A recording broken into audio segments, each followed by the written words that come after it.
as I believe, uh, and that knowledge has got to be shared. We come into this world empty-handed, we'll go empty-handed, you know, and whatever we learn, better is give it all back. And that's what I'm trying to do. All these roles, etc., are important just for any identification, but otherwise they hold no meaning to me because I always believe my best is yet to come. You know, so always live for what we can do to co-create, and all whatever I'm going to share, I would say I'm sharing as a fellow student because the world has so much knowledge to share, so much to offer that maybe I think one lifetime is not enough in terms of whatever we can assimilate.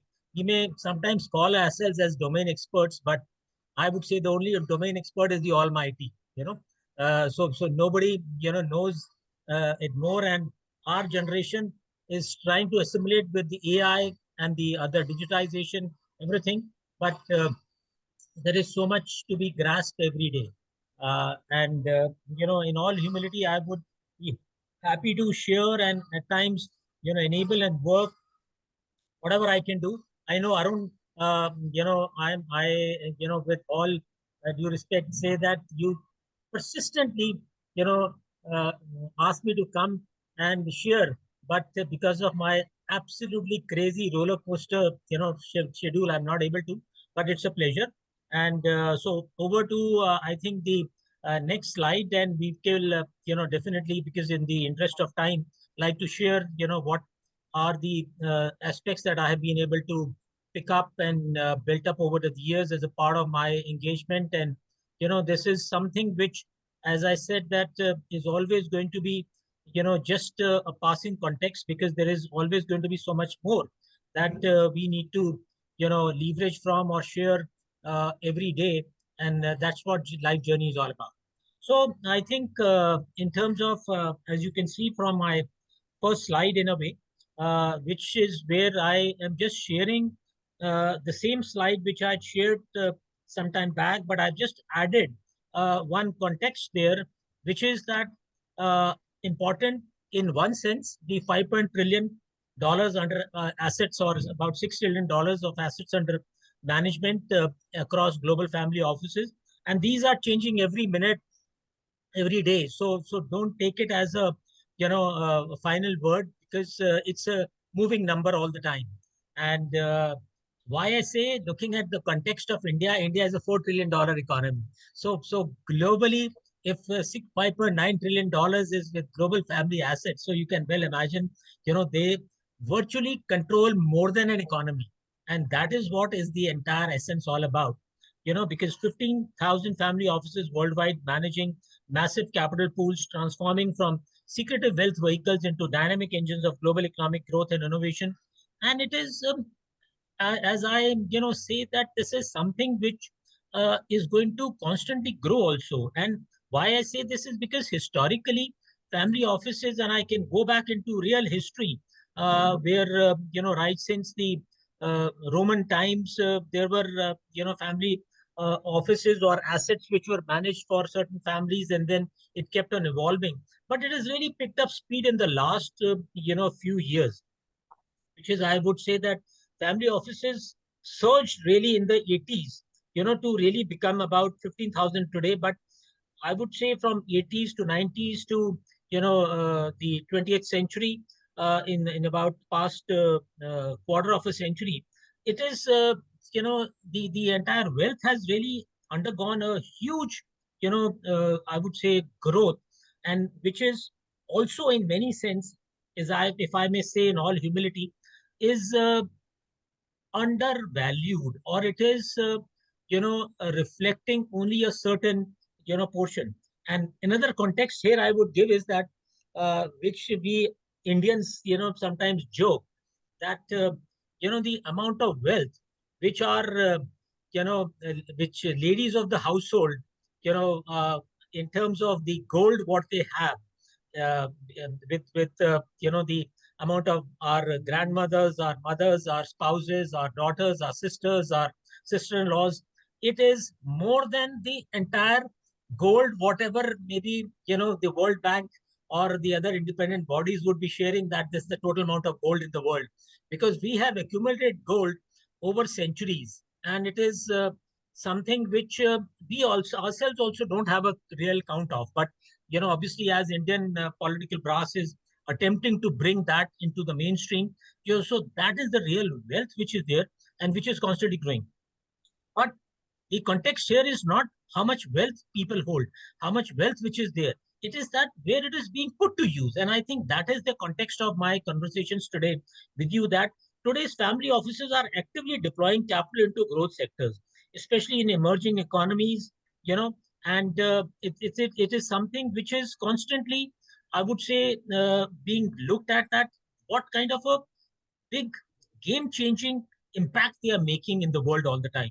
Because which is what I would say, that in terms of the 15,000 family offices, active family offices, or maybe again that they are building up, this is positioning as the real wealth generators by directly putting their capital, and significant is getting into the emerging economies. So because funding the small and medium enterprises infrastructure, where at times the traditional finance falls short, the diversification with private equity, VCs, the impact-driven approach of today's family offices, etc., which is, I would say, so significant that a projected 18.3 trillion generational wealth transfer by 2030 is contemplated, which highlights the critical importance of the robust governance in next generation planning. And this is for all professionals today on the call, and many more who may attempt to follow this. I think this is a big, big area. Again, though we are projecting here 18.3 trillion, India is projected in the next maybe 10, 15, 20 years to go from 4 trillion to 20 trillion. So you can well imagine how the emerging economies are going to grow. So which is where a lot of this wealth will further generate wealth. And India is just one example. There's so many others in the world. And family offices are now active shapers of markets and societies, and just not the mere guardians of fortune. So, which is where I salute, all the large family offices, and where they are putting in their money, and just not accumulated, but actually being put to use. And like I said, that a lot of modern family offices are really innovative. They are diversifying globally, setting up funding, and also many are pursuing really impact driven approach, which is where the sustainability and saving our planet with innovation is going to reflect a lot of families legacy. And this is what I, when I look back, and when I say, I would say is the real big piece, that which is where the family offices are going to leave their footprints in the sands of time. And this is just a historical perspective which I'm sharing on this slide. That, and I just mentioned that aristocrat families employed, their own rights in the ancient Rome, when the wealth and the money and the family pieces truly were, coming about. And then in the 18th century, the European nobility used to use legal trust to preserve family wealth across generation. But then in the 1800s, where the modern family office concept really built up with the House of Morgan, Rockefeller and Company, which is where they really shaped up the concept of the family office. And today also, though you may not see Rockefeller in the news all the time, but they are such a powerful, large family office which really controls the world financial markets in a major way. And then I think in terms of the late 20th century, I've already touched upon the multi-family offices came about. Then post 2000, where we see that 68% of family offices after 2000 are rapidly accumulating and institutionalizing the wealth. So this timeline is just to illustrate that continuous adaptation and growth of family offices in response to evolving economic landscapes. And this is where I would say that the family offices, and I'm just reflecting on where they are really making a difference. Obviously, in terms of the Americas, in terms of Europe, they have been the traditional family offices. But if you look at the changing economic landscapes of Asia, Latin America, Africa, which are directing significant capital towards regional growth, India itself, if you could just see, family offices in just about a decade plus have increased, or just I would say under the a decade, have increased from 45 to about 300 in 2024, managing approximately $30 billion worth of wealth. Southeast Asian hubs like Singapore, Hong Kong are collectively hosting about 15% of the world's single family offices. Latin American family offices have grown by over 200% of the last decade, with strong trend towards global diversification. Africa is offering high risk, high return opportunity with the diaspora and the Gulf-based family offices, which are who are co-investing in local startups and critical infrastructure projects. So these regional trends are underscoring the increasing role of family office in fostering economic development innovation in the markets across the globe. It is just not restricted to one particular space, one particular, and I think that is what, as I'm looking at or I want to share, that this is something which is for the globe. Everybody, every professional on this call as a part of FENG network has got such huge opportunity to service, to be a part of, to work with, to co-create, to enable, and also exchange experiences with each other, so that if there is something which is being done great in one part of the world, it can be multiplied, it can be leveraged from, versus duplicating the efforts, versus wasting time, effort, energy, resources, versus really holding that what paths to take, because there is so much collective knowledge, wisdom across. And this is, again, I would say, Arun, thanks for bringing me into the system, but salute to the FENG team who have really created this ecosystem where a lot of professionals are together, especially the CXOs and finance professionals who are enabling this. So built on this is just a slide which is reflecting that, don't look at growth in just a particular space. Obviously, there is a constant world strife which is happening today. Unfortunate, because India has always believed in living together, building up things, building up aspects together. But all the same, this will also soon come to pass.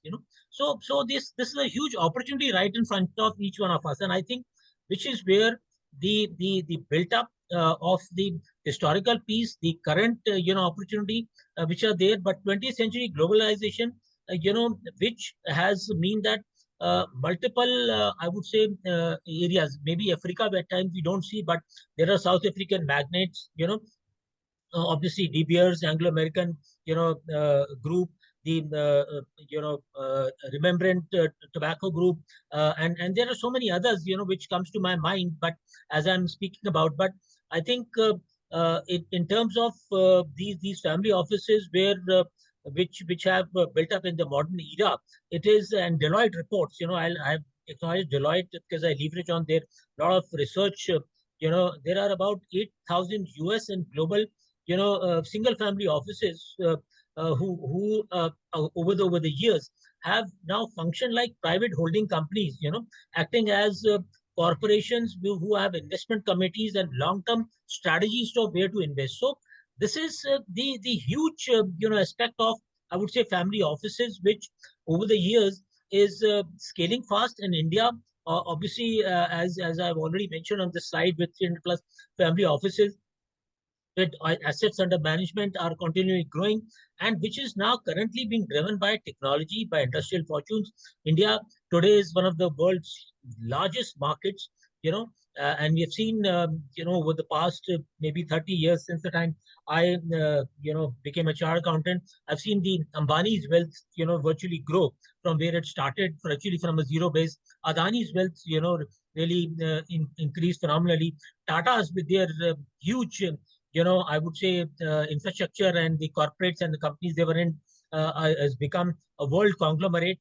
You name it, Mahindras, Birlas. These are just families which I'm bringing up for people who are outside India, just to give them a understanding that they have created amazing companies, amazing wealth, and are continually growing. But I think the biggest piece is the global diversification which has happened, and as that's where I'm seeing the engagement with Singapore, with Hong Kong, because that's also another place where significant opportunities have come up.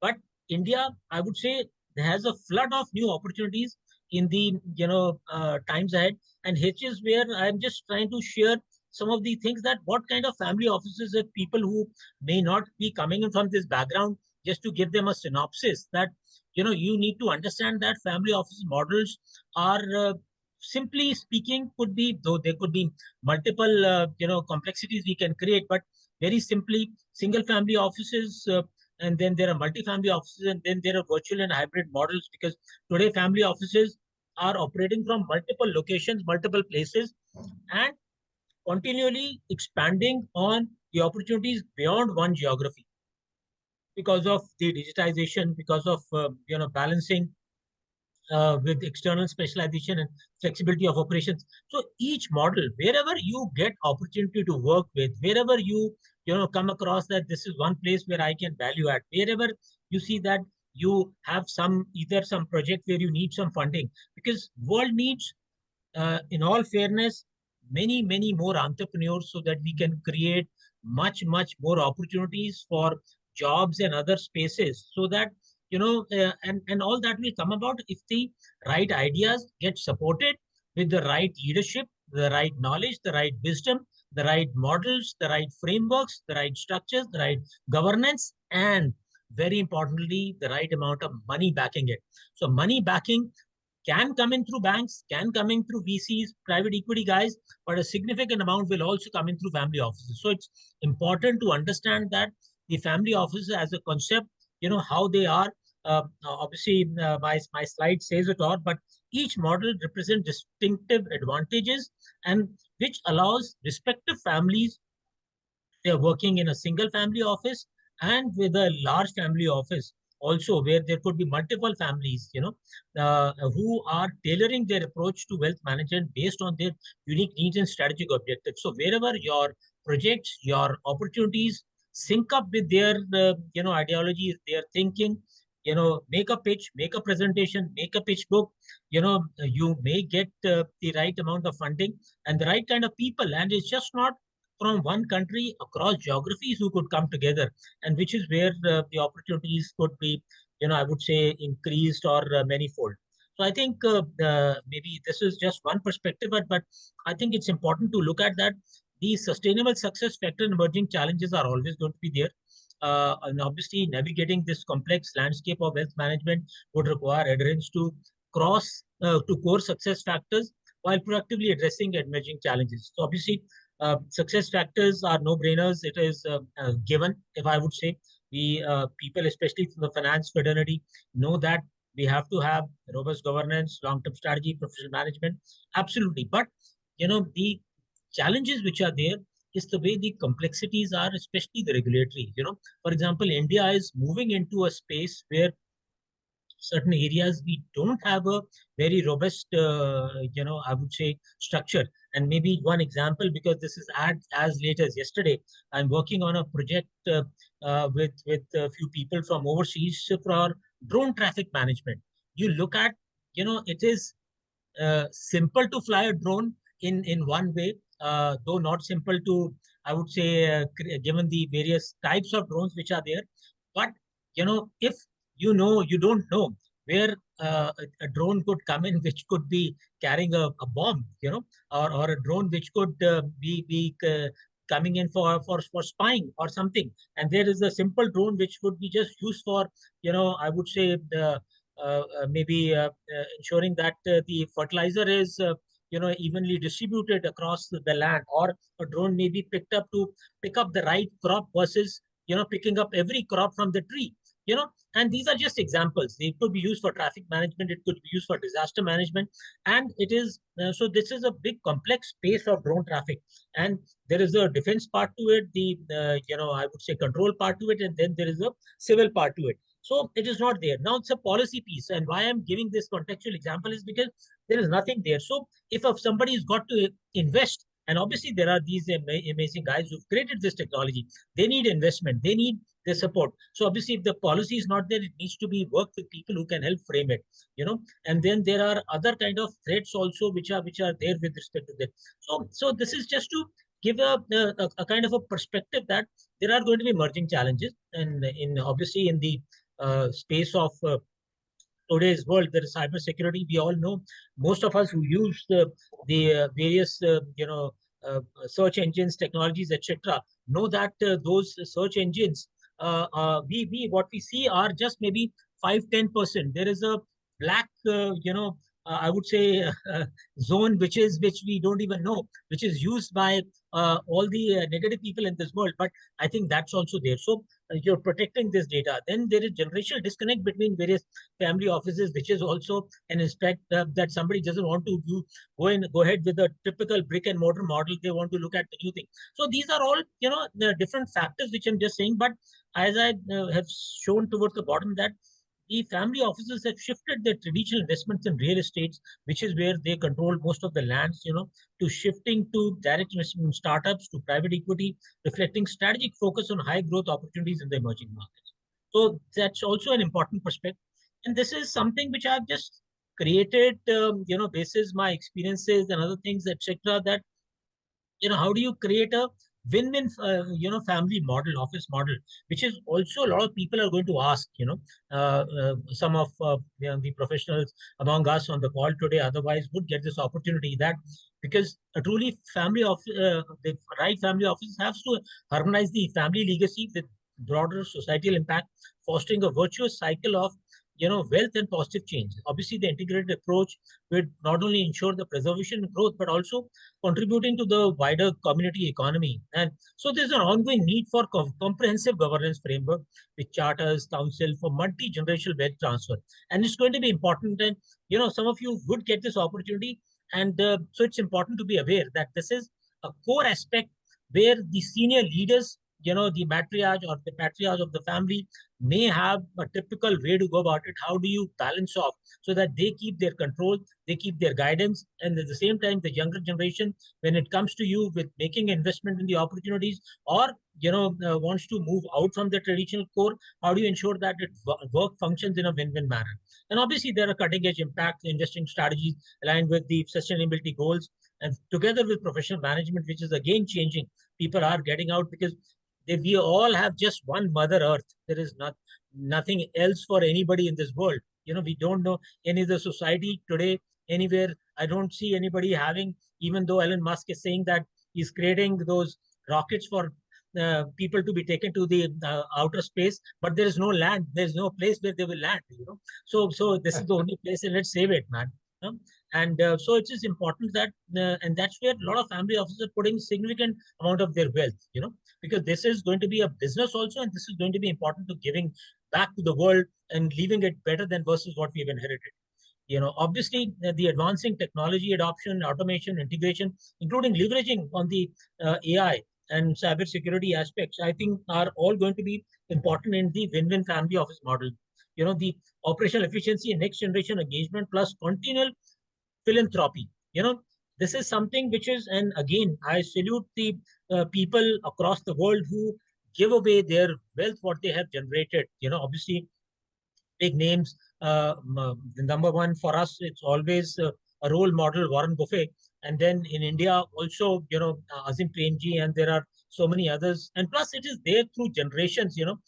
In our Indian society, there are people who have given away substantial amounts of their wealth for to be used for society's good and so many other things. So this is an important aspect, and a lot of family offices are doing it continually. So again, a big shout and a big salute and a big acknowledgement for this, because this is also important as a give back to the world. Okay, so future focus roadmap, and I'm just attempting because this is constantly going to evolve and change. Obviously, will be defined by the embrace of technology, governance, purpose. But obviously, digital transformation is in thing. It is a constant. Yeah, integration again is an in thing. It's a constant. Purpose driven. I've spoken about ESG. So these pillars will enable family offices to thrive in a rapidly evolving global economy, securing both financial returns and meaningful legacy. Sorry.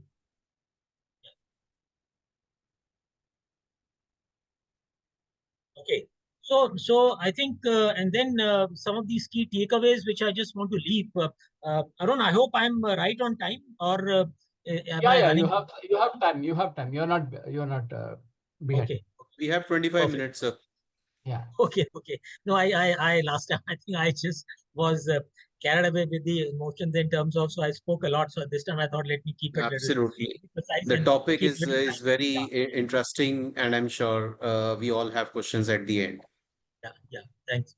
And so I think the other piece, as I've thanks Vineet, the piece that I've touched upon is obviously this is a broad framework that what is important. But I think one piece which I would say that all professionals who work with family offices must ensure that that they have come up with somebody's blood and sweat over a generation, over a couple of generations, so their legacy and purpose, it is so important, and that needs to be respected, that needs to be acknowledged, that needs to be appreciated, that needs to be put together in the form of right storytelling, in the form of right, aspects, so that people who are there in the current generation or who are going to be there in the future generation should always have uh, I would say a complete acknowledgement of that. And whatever is the purpose, one is the legacy which needs to be respected, the other is the purpose,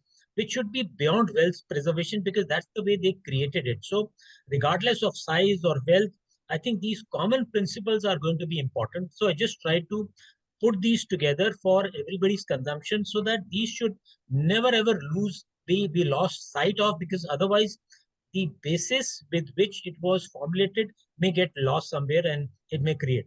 And the second piece, I think, and I've seen across multiple family offices, is the governance and structure. If you have a robust governance structure, the decision making aspects, the oversight, it will continue, it will be preserved, it will be amazingly led. But if you lose sight, I think there are multiple pieces which happens, and obviously governance and structure, we've seen big corporations across the world going down, and the other piece is that it should not be looked at in a rush. Everything, whatever family offices do, every area needs to be understood that why it came about, and the seniors, wisdom, the seniors' knowledge, the seniors, I would say, understanding must always be kept in mind. So that's the reason I lay a lot of importance, on the governance and structure when I work with them, when I advise them, when I, create the things for tomorrow. And then the other piece is strategic investment. See, we may adopt diversified long-term approaches. We include various alternatives.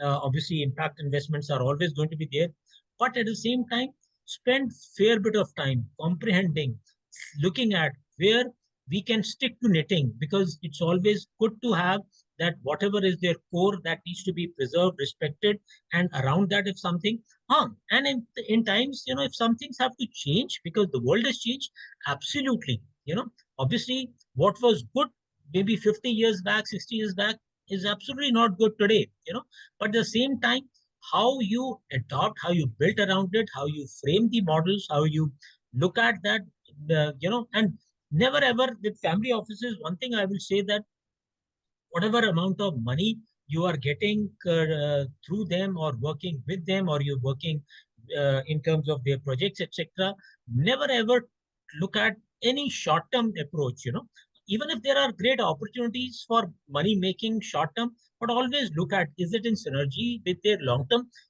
ideals, long term objectives. And because none of the family offices I have worked, maybe luckily over the years, I have never anybody really looking at anything with a short-term perspective. They always look at that, is it going to be multi-generational? Is it going to be good? How I can, no doubt benefit in my lifetime, but how is it going to be, important for my family? How is it evolving? What is changing? So multiple alternatives, the multiple aspects must be comprehensively reviewed, assessed, understood, and then the right consensus decision taken, so that, and if majority sign off, then it is fantastic. Because then there is no risk, there is no going to be challenge. But at the same time, if the youngsters may want to attend, so there is a capital which can be always carved out. That this is one money, one person which can go absolutely down the drain, and that's okay. You know, because there are always risks got to be taken, and who can take better risk than these family offices who have so much generational wealth beside the government who can take from you, but at the same time be very prudent and very sensible.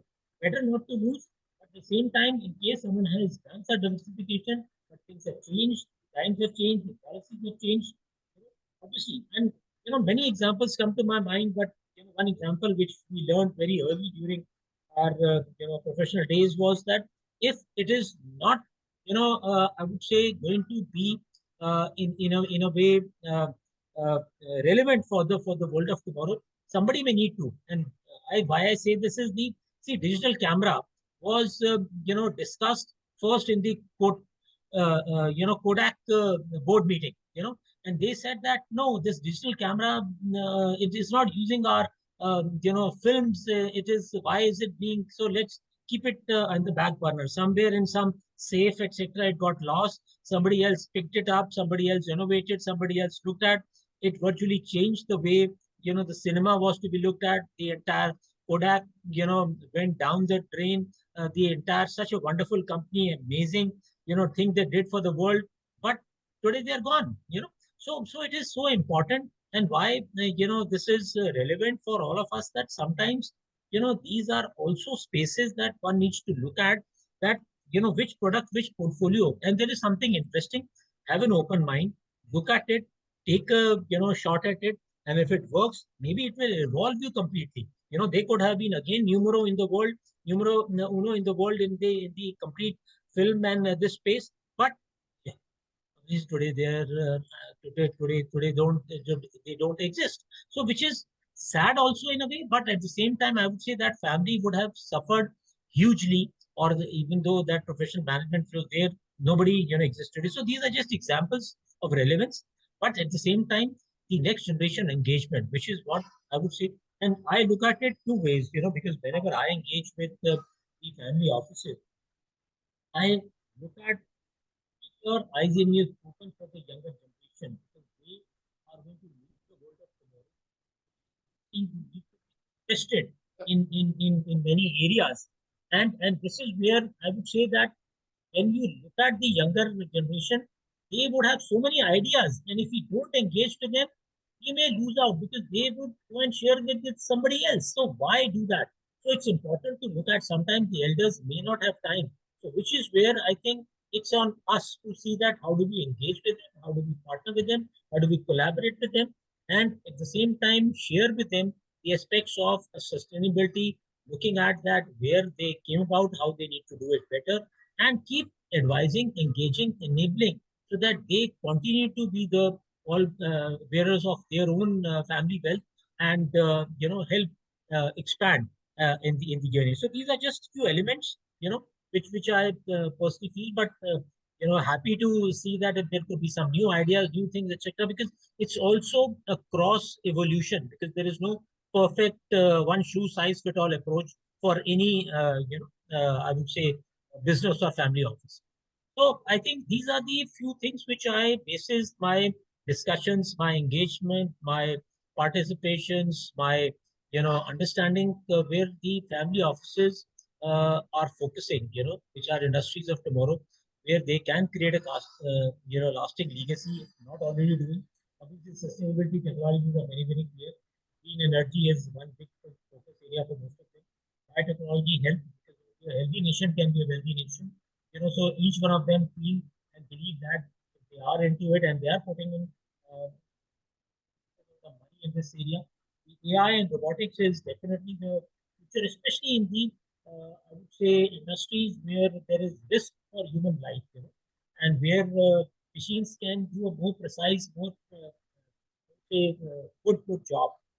I've seen one company which I've, in fact, one sector which I've spent one third of my, corporate life in is healthcare. And looking at where healthcare is really changing with robotics, it is mind-boggling. And in fact, in artificial intelligence also, the new age medicines which are coming in with precise, with focused piece, that where they impact only that part of the body with nanotechnology. So many things are happening, and so these are great industries. And obviously, the future of education, it is not the typical old way.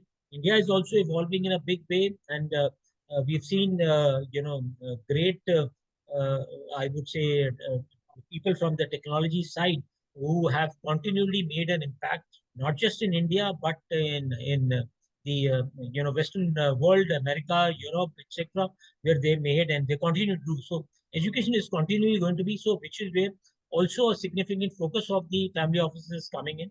And obviously, these transformative sectors mean that family offices not just generate substantial return, but also shape a more prosperous and sustainable future. And mind you, this is all going to be required for the big opportunities in Africa, in Latin America, in Asia, which is where significant opportunities are there, are coming up, and will continue here, I believe, for next at least 50, 60, 100 years in the time. So this is just a small reflection. Obviously, in the recent past, I've seen the old model family offices, the Walton Enterprise, the people. Rajiji, we are just, I think you need to move closer to the mic. I think it's on and Okay. off. So please. I'm sorry. I'm sorry. Yeah. Works well So, now. Thank you. so what I see is that these are just a few reflections, but the entire world has these opportunities.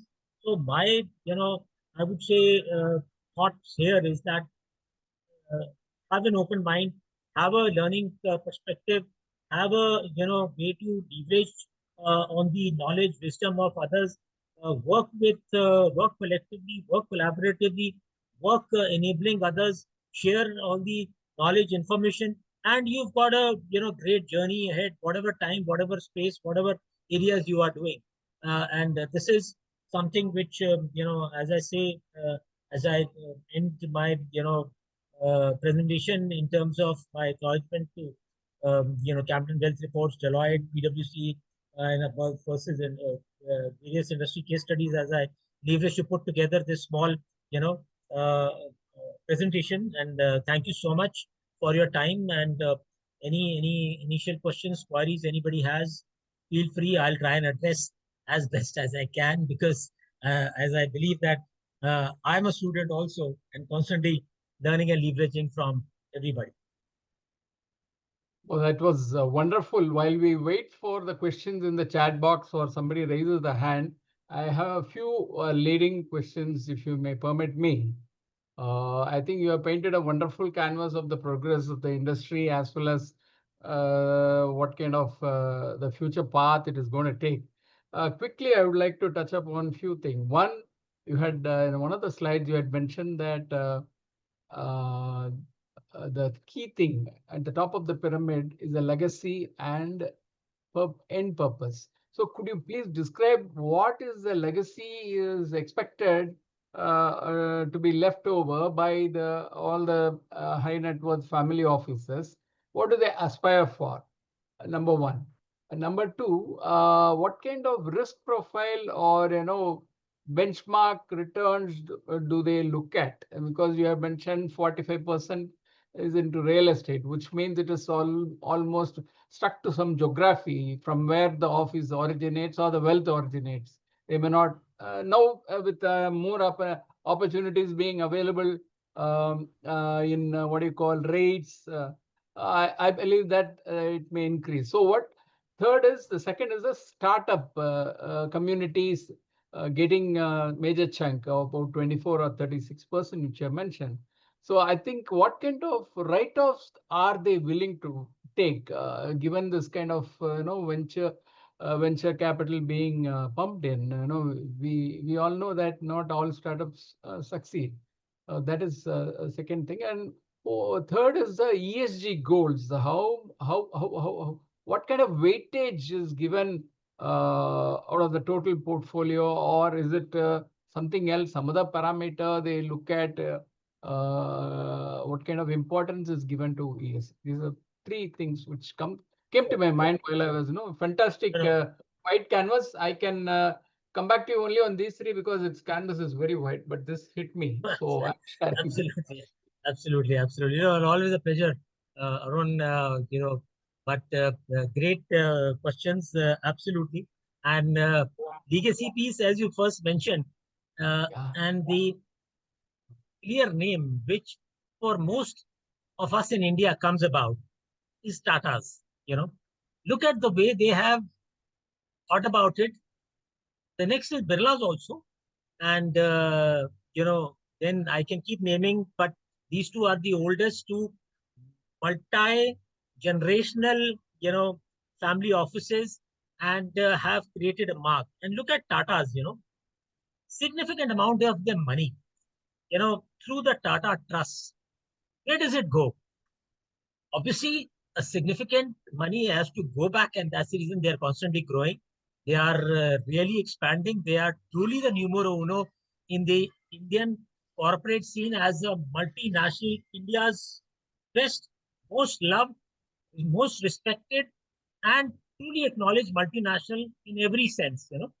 And they may not be the number one industrial group of the world, but for Indians, they are going to be number one in everybody's heart for generations.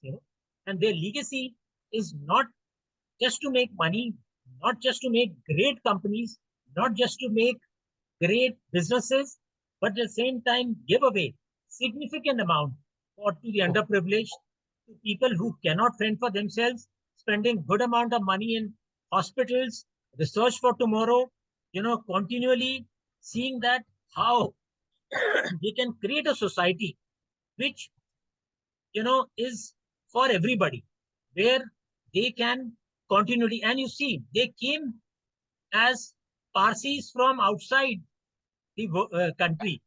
They made India their home wherever they went.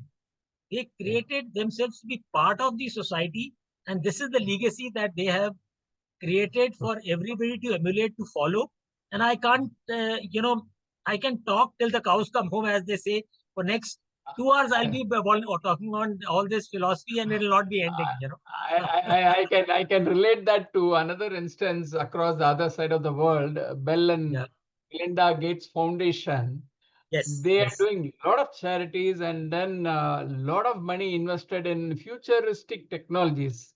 For example, Absolutely. for the last decade plus, they have donated $2 for $1 donated by any Rotarian towards eradicating polio. So for the polio Absolutely. drops, which are administered by the governments all across the world, it is funded jointly, primarily from Rotary, and jointly in the last 2 decades, along with Bill and Melinda Gates Foundation. I'm so happy. Absolutely. So, I know about So Tata's. well said. Tata's have a cancer hospital. They have so many things. They were the first to bring in, what do you call a creche in the working place. That was some 100 years back when there are no laws prescribed. So I get it. Okay, so it's end and the legacy is always benefit for the society. Okay, please next. Absolutely. And which has a clear vision beyond wealth preservation, and which is where salute to people like, Tata's, Birla's, Bill, Melinda Gates, Warren Buffett, and you name it, and they would be there in every country of the world, which is the way I see, and which is where I salute these souls who have created these enterprises, and the world needs to know more about them, because they are the real role models for everybody, and that is what I talk about, the legacy. Then coming to your second question about the startup ecology. See, startup ecology is always going to be risky, but at the same time, it's also important, and that's where the knowledge, the wisdom, the fine eye, the I would say assessment ability of these family office veterans comes into play, to pick up which is the nugget which has got to be backed, to pick up which startup is going to have synergies with their existing businesses, to pick up which technology which needs to be expanded for the good of the nation, which is going to co-create wealth, to pick up what is something that would need the right backing. Because see, startups all the time, India is not America, or most Asian or African or Latin American companies are not America, which has created a beautiful ecosystem to support startups. Others are evolving, building. So, which is another place where a lot of family offices are putting their dollars, because they are identifying these potential youngsters, the potential technology, the potential innovation, the potential ideas, the potential aspects which are problem solving, solution oriented, innovative. And this is where they have created the right leaders. I have seen Tatas have created with the lot of leaders from their existing system. Mr. Mahalingam, who virtually, in a way, built the entire Tata's ecosystem, at TCS, and was instrumental working with Mr. Kohli, Mr. Ramadurai, Mr. Chandrasekhar, Oh, and wow. has created a legacy in his own right, and he's the finance man who created. He's also the chairman of our CFO board, and who created virtually the cash cow for Tata's to build and expand into so many areas, because TCS was always the biggest funder of the Tata's group. So if you see, we leverage from them, and I pick up every word what he says, very says, as a part of, because he's a part of our CFO board, and it's all words of wisdom. The knowledge which he imparts, I would say it is not there in the textbooks. So some of these, the family offices, and these are the leaders who are leading the investments of large groups, large corporations, large, places in these, and they are the people who support, and startups always need to be, and I think that is where the startups get. So VCs, P guys will take away a huge chunk of their portion of the equity, don't leave much in their hands, but big family offices would want the youngsters also to grow, and they would make it a win-win because they have seen the struggles. Nobody knows it better. So that's the reason I feel that they are the best people for the startup ecology to be really, looked at to So shape up the world. sorry to interrupt you, sir. So they are willing for write-offs. Absolutely, absolutely, and which is where I love the entire engagement of the family offices to say that, they said that if I've got $10 billion or $5 billion, even $1 billion, he says I'm not going to take the entire $1 billion with me to the next life, So might as well try and see what more I can do. And even if 10% of that is to be written off, it's okay. I have enough next generation which is going to continue to create. So I think that's where I see a big plus, which I see in the entire, mechanism of the space of, I would say, startups. And then you talked about sustainability. So sustainability around is so deep with them because they know that their own wealth, if it is got to sustain, it has got to be sustained with the ecosystem, with Mother Earth, with the projects, with the areas. Because if the Earth is not going to be there, what wealth is going to be for whom, where it will be, Yeah. so so they have so much synergies. And why I say this is I'm working with one of the billionaires family offices. The next generation, he doesn't want to continue. He says his younger brother is happy to continue their family, I would say business to the next level. He wants to spend his time and energy, effort in sustainability space. So you look at, he says, I told my dad, out of your, 3 billion or 4 billion water wealth, I'll just take 10%, but I'll create much more out of it for the, sustainability in Earth, and maybe create your bigger wealth for your next generation also. So that's the thought, But happy to address. I hope I've addressed all your questions. Yeah, you have, and Vineet has a question. While Please, we Vinny. wait for the audience, I think he has Yeah. got something. So please, Vineet, go ahead.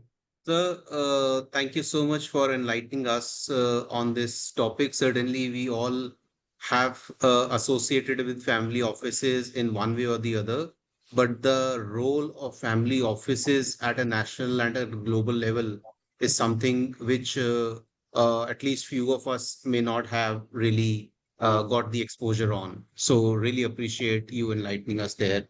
My question, sir, is from finance professionals' perspective, since it's a forum for senior finance professionals. And as I mentioned, a lot of us have been associated with the family offices in one way or the other. So we work with a lot of family offices, so to say, who are just starting up, So for example, they have multiple companies, multiple ideas, and they're trying to gather and really scale it up, right? At that stage, they do not have digitization in place. They do not have budget for it, and obviously, more than anything else, they do not have uh, um, ideas around it, right? So as finance professionals, when we associate with them, when we motivate them to show a bigger picture, how do we align both sides while they do not have the budget, tools, ideas, and resources? And we also, of course, are limited with our own resources. So how do we really set this up? Great question. And let me give you Sorry, my little perspective. hazy, I'm sure, with No, no, no, all no, no, no. I compliment know, you gave, but I mean, I just I know. trying to see it from the perspective of finance professionals. When we work with these kind of FOs, they do not give too much budget for us to really put long-term, sketch in place. Thank you. Means two things there. Number one, even if it's family wealth, is fair bit of wealth, they'll be frugal because they have generated that with great efforts. So they may be touchy and they may be careful in terms of not to spend on certain things which they may not have a complete idea. So two aspects here. Number one, you know, wisdom, knowledge, clarity. At times, even if it is yours, you may not be able to make an impact. It's important to get external people, people who have a name, people who have understanding, people who have depth, people who have knowledge, people who have credibility. That's one. To see that how you can get create an advisory board, because advisory board is much different than executive board, and it will always come in handy. That is one. The second piece is that and obviously it will be less expensive also. Advisory board at times may not be asking too much, but they have knowledge, wisdom. It's important to they'll be much more reasonable. The second part is what I was just advising a fund, and why I was advising the fund, and I say that why startups fail because they try to do too many things at the same time. Look at yourself or this professional as a startup guy who's trying to convince the family office for funds to be deployed in certain projects, and he may have 10 of thousands of questions. You may be trying to do too many things. Then we talk about why shared services were created in this country, and shared services as a concept was something I remember when, I was working with Michael Dell. I asked him, why are we doing it only for you? You're looking at it only for in-house. He says, no, Rajiv, I'm looking at if I can create a great ecosystem, I will offer to all my clients because a lot of them Right. cannot afford, a lot of stuff. So if created into a model where you can, so that is another piece where collectively good amount of family offices. And once you pick up the phone, speak to 10 guys in every city, all knowledgeable people, there'll be enough who will wanting to come together to say that let's start working collectively. So create a collective ecosystem and get in few bunch of professionals to lead some of them, give these guys ideas, say that finance, accounting, compliance, legal, HR, I can keep naming, put these services under one umbrella.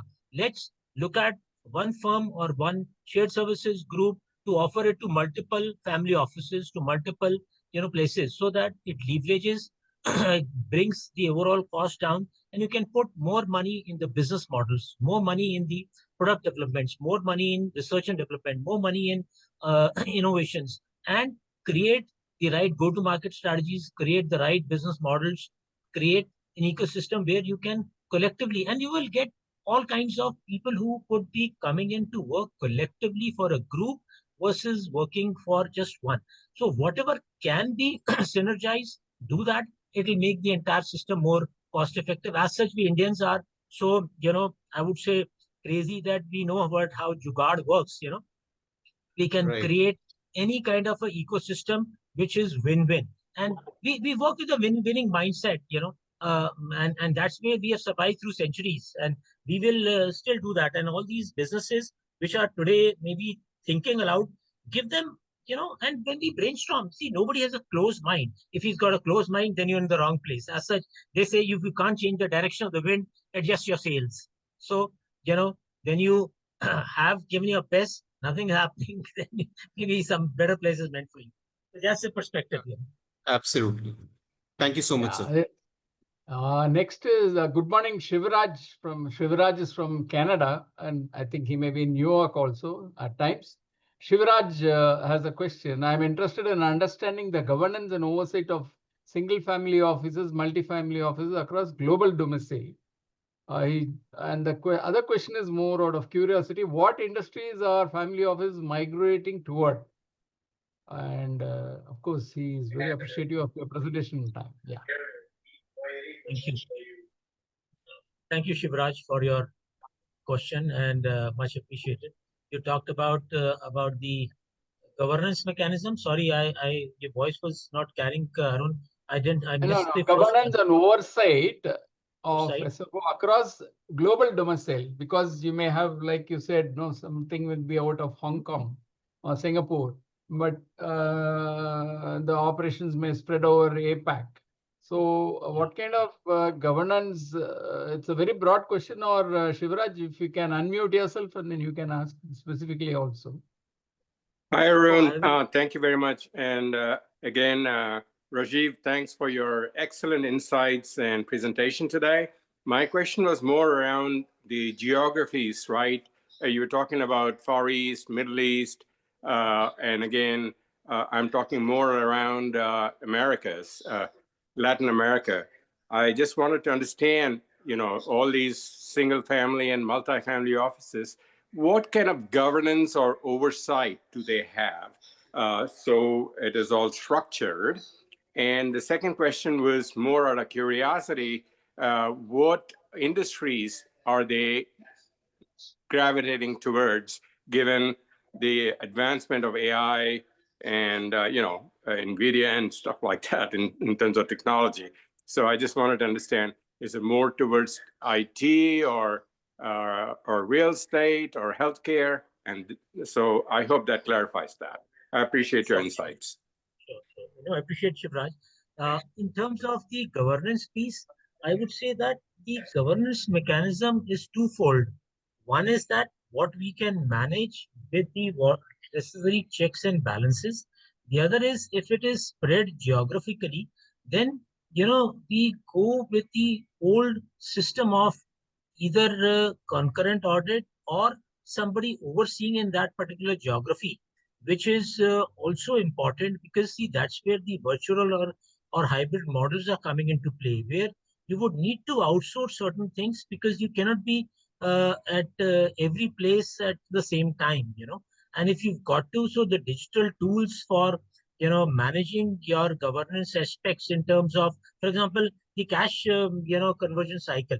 Now obviously one I remember when I used to work for Michael Dell, we used to work on a 52-week cycle, with just 17% gross margins of the in the products, 6% net profit, zero debt company, cash conversion cycle of minus 35 or 33 days, and obviously a multi-billion-dollar corporation. When I left, it was about $60 billion plus. So when you have these models, whichever place you operate, you don't change the core. Core means that if the cash conversion cycle had to be something which is sacrosanct, it had to be sacrosanct, Then in terms of the governance mechanism about the supply chain, I never needed to have unify set up the sheep and Ambadur plant near Chennai. We definitely never needed to have huge inventory. Microsoft, Intel, and all these guys opened up their warehouses adjacent to the our units. So we don't change the governance mechanism, for even if we are moving into a certain area. I'm not just stopping giving a reference, every business would have a different model, which would need to be evaluated to say that the core cannot be changed, but the governance, it has to be a hybrid, a mix between what can be done locally and what has to be done at a global level. So that's what keeps the companies, the management, the business model, the operations, the outcome absolutely robust. And you continue to make money wherever you are in the world. So it depends on the business, depends on the model. But happy to get on into a one-on-one brainstorm with you to work out if there is got to be the right way of your particular business or the areas you are operating in. But will be glad to chip in. Yeah, but I hope this addresses this question. I'm coming to the next one. In terms of the areas that where they are investing in. So this slide of mine, which I had given a reference, Yeah. that future focus roadmap, and which is where they are focusing on. Most of the people I'm working is the digital transformation space, whatever, and whether about the existing business also, which is what they are digitizing. It's not working with a typical old model. They are asking their sales guys to use iPads. They are asking the sales guys to track the inventory of the I would say distributors, the inventory of the retail guys, through the barcodes and everything completely getting digitized. So digital transformation is another piece which is changing their typical old brick and mortar model, including a lot of businesses which never used to leverage. And obviously, AI integration is something constant. The guys who are, I would say, getting themselves educated, learning, leveraging on this, because smarter decision making means that all the flab is getting out of the system. So it has got to be lean, mean machine. And then the piece around the purpose driven investments, which is where they're saying that if it is not covering with the ecosystem, I don't need to use these plastic bags. I need to use, these jute bags, or I don't need to use, cut so many trees. Can I use, by the paper made of bamboo? I don't need to use so many plastic bottles for my offices, or so much water which is being drunk every day by people. I'm happy with the glass bottles and giving them the best of the, I would say, the water filter systems, versus, asking for so much of this kind of wastage coming in. So these are things which a lot of family offices across the country are cutting on the waste, cutting on the flab, automating, digitizing, leveraging AI and the business models. And this is just a perspective. And the other slide which I mentioned about with the industries of tomorrow is sustainable technologies, biotechnology, healthcare innovation, AI, robotics, making people more educated, knowledgeable. Skill is one piece, which is the future of education is changing, making them more skill based. People investing time, energy, efforts, money in skilling. I think these are the pieces which are generating opportunity, generating wealth, generating businesses, and continually growing. Rajiv, thank you so much for your insights. And once again, I would love to connect with you offline. I'm from New York, and appreciate your time. And again, to all, happy Independence Day, India. Thank you. Yeah, Thank you. happy Independence Day to all from India and from other side of the world also.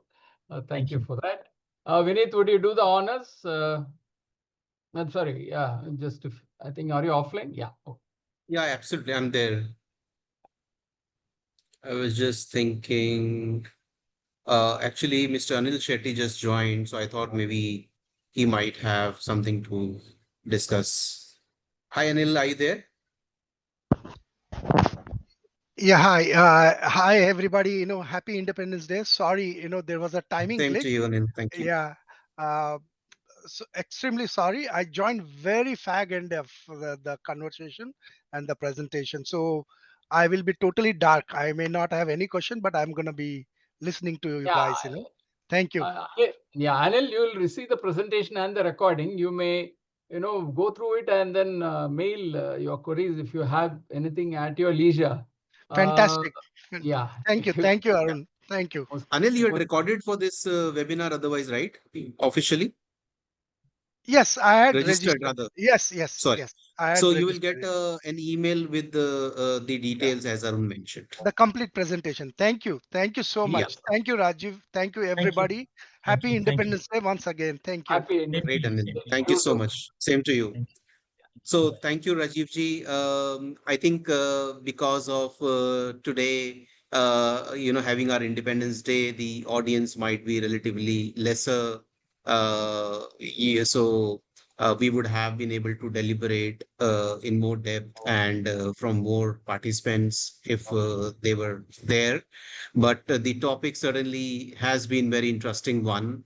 It is, I think, just the starting of a digitized era for FOs.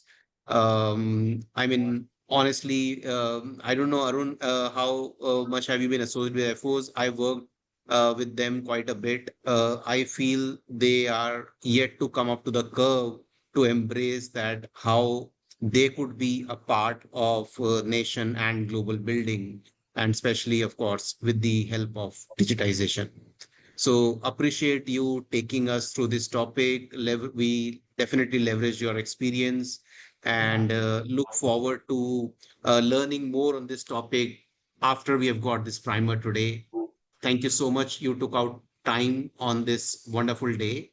Really obliged. And obviously, as you mentioned, I am also thanking Arun for his persistence in really ensuring that all the I, building blocks I, are I in should place. thank Rajiv for allocating and giving some importance to our voluntary speaking sessions. Absolutely, absolutely. Rajiv did You know, consider FENG as a platform he's where very busy, he would very want to busy. share his learnings.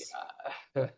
So I I hope I'm think able to we have value add. I just share a little bit of whatever I've been able to get no, very with thought the blessings of provoking. my parents, teachers, and my wonderful friends like you, Arun, who have been so patient, so nice, and not at all losing your cool over a crazy guy like me. But really appreciate, you know. No, no, very valuable because we don't have anybody who Absolutely. can brief us in such a manner about this topic, very important topic. As Vineet pointed out, no, it's very much emerging, and there is a lot of role to be played by practicing chartered accountants or finance persons in supporting these initiatives.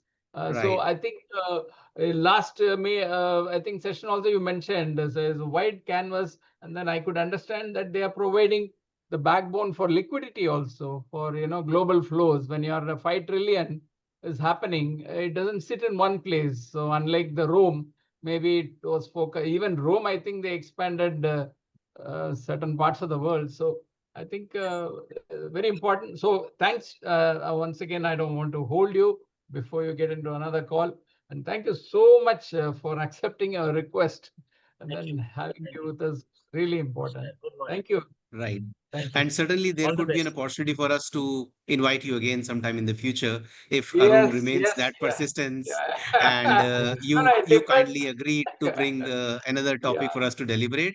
And just to Okay. answer your on I'm building up on your comment about Arun. That's why Arun is in the front line. He being so patient and persistent in getting things done, what he feels are important for everyone learning, and that is why I'm always in the back end, so I can't Thank you. Thank I'm you. nowhere match to No, what Arun does.